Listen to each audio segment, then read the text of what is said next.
Hey guys, so I have a quick tip for you guys in this video. It's a real short video, but it's definitely worth watching. I got this idea from my buddy Brad Goodman. You might know him as Deep South Dime Stacker.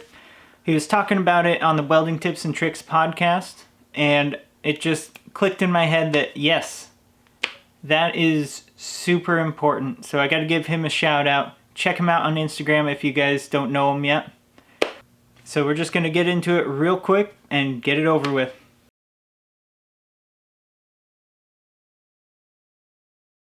It seems like most people, when they start learning how to weld, they're too busy concentrating on the tungsten and not actually watching the puddle. You need to actually be concentrating on the leading edge of your puddle, especially when you're starting out. Watching the leading edge of the puddle is going to give you all the information about your weld that you need. It's going to show that you're tying in top and bottom of your material. It's going to show that you're wetting in the root of the joint.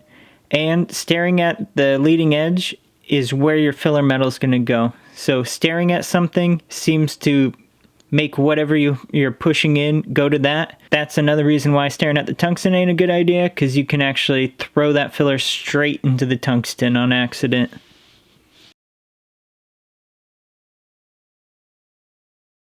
Alright guys, that's about it for the video. That tip is super important. Make sure you're not staring at your tungsten, because even though you're just concentrating on your tungsten, it's the bright shiny thing, you know. You'll actually start walking away from it even though you're just concentrating on it.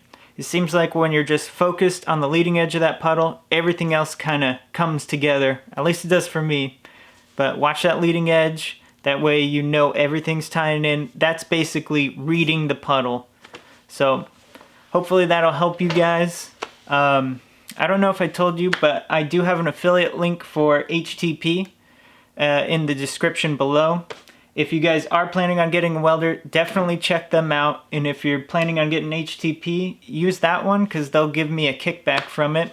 And it makes me look good to them because then they know that you ordered the welder through these videos. So, thank you. You guys have a good one.